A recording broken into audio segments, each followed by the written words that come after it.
देखिए बेटा, डिफॉल्ट का मतलब होता है बाय डिफॉल्ट होना, मींस कि जो चीज एक दफा खुद ब खुद आ जाए, मतलब जिसके लिए आपको कोई चीज असाइन ना करनी पड़े।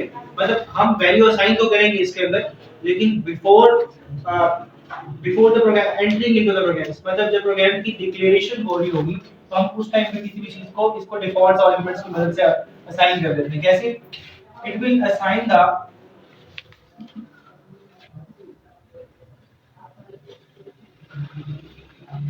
वैल्यू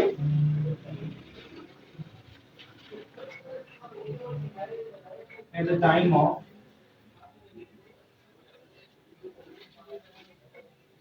declaration और definition। मींस कि हम वैल्यू को डिक्लेयर करते हुए या डिफाइन करते हुए इसको पहले से वैल्यू असाइन करते हैं। ठीक है, तो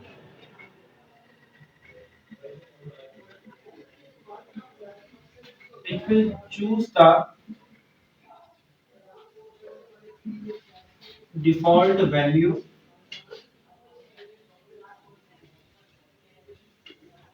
according to the need, according to the need। जब उसको जरूरत होगी, जरूरत के मुताबिक वो उसको चूज करेगा। ये मैं प्रोग्राम के जरिए आपको समझा देता हूँ कि जरूरत कब होगी, चूज कैसे करेगा। बस ये याद रखना है आपने कि ये तब डिक्लेयर होगा जब आप डिक्लेरेशन या डेफिनेशन के दौरान वैल्यू को खुद ब खुद दे रहे हो। ठीक है, मतलब इसमें वैल्यू हम बाय डिफॉल्ट खुद ब खुद देंगे, वो अपनी मर्जी से चूज करेगा। अपनी मर्जी से चूज करने से मुराद, अगर तो आपने कोई वैल्यू उसको नहीं दी हुई तब तो वो डिफॉल्ट वैल्यू की तरफ जाएगा, लेकिन अगर वैल्यू दी हुई है तो फिर वो डिफॉल्ट वैल्यू को इग्नोर करेगा। ठीक है, बस ये दो स्टेप्स याद रखिएगा। मैं बता रहा हूँ, फिर प्रोग्राम करवाते हैं बताता हूँ।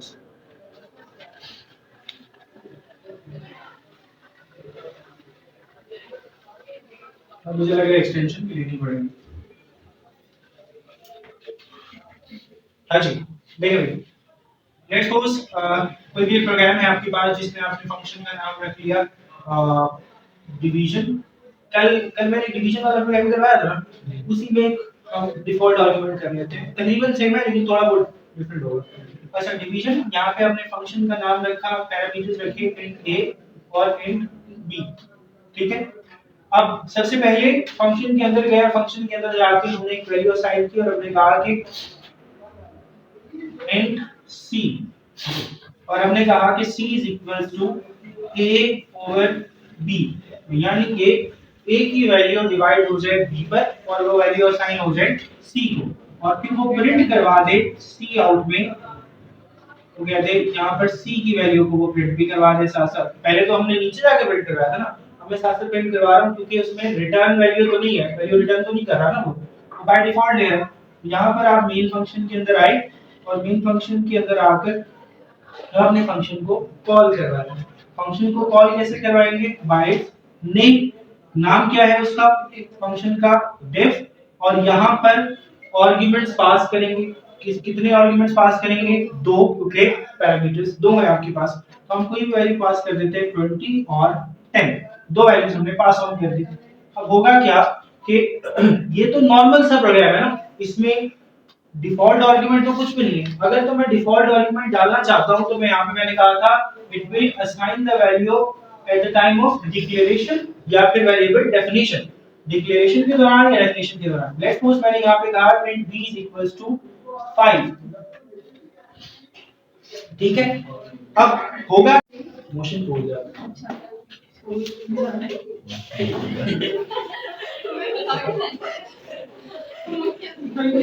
बोली एक मिनट, सबसे पहले प्रोग्राम एंटर होगा मेन फंक्शन के अंदर। मेन फंक्शन में एंटर होने के बाद सबसे पहले हम देखते हैं फंक्शन यहाँ पे कॉल हो रहा है, तो सबसे पहला नाम क्या है आर्गुमेंट्स का? 20 और दूसरा कितना है? 10। तो यहीं से वो वैल्यू को कैरी करके इधर चला जाएगा डिफ, और देन a की वैल्यू को असाइन कर देगा 20 और इसको कर देगा 10। इसका मतलब है ये वैल्यू इग्नोर कर देगा कंपाइलर। रीजन इज दैट अभी मैंने कहा था it will ignore the value अगर वैल्यू उसको दी गई तो, अदरवाइज वो अकॉर्डिंग टू चॉइसेस वैल्यू को असाइन करेगा। क्यों? वो इसको तो बाद में देख रहा है ना, पहले तो एंटर इधर हो रहा है, तो स्पेसिफिसिटीज या स्पेसिफिक चीज या इंपॉर्टेंट चीज कौन सी है उसकी? मेन फंक्शन है। मेन फंक्शन क्या है? ये वाला। तो जाहिर सी बात है ये वैल्यू पहले वो प्रेफर करेगा और बाद में उसको करेगा। आपने तो वैल्यू दी हुई है तो फिर वो उसको छोड़ देगा। अभी आंसर क्या आएगा आपके पास? 20 को डिवाइड करेंगे 10 पर, यहाँ पर आता है सी में c is equals to 20 divided by 10, तो आंसर कितना आ जाएगा? 2। c की वैल्यू में प्रिंट हो जाएगा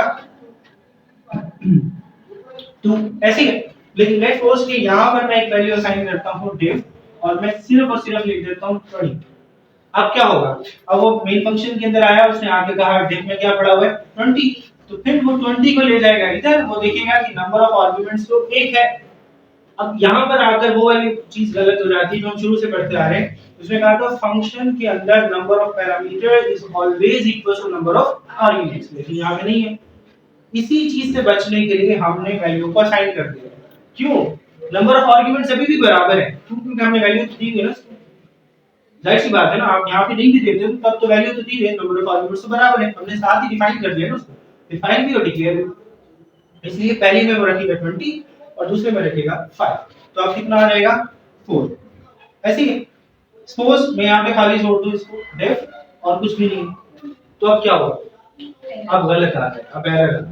अब वो वैल्यू इसको भी नहीं रखेगा, क्यों? क्योंकि number of arguments is less than number of parameters, because number of parameter 2 है जिसमें से एक की वैल्यू है दूसरे की नहीं है। तो यहाँ पर अगर मैं एक ही वैल्यू के साथ भी कोई एंटर कर देता हूँ, सपोज करें 40, तो क्या करेगा?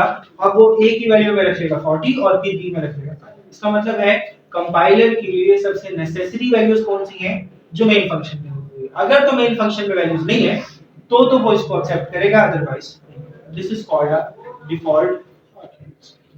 क्लियर? मसला कुछ पूछना? हाँ जी सर, कुछ पूछना है?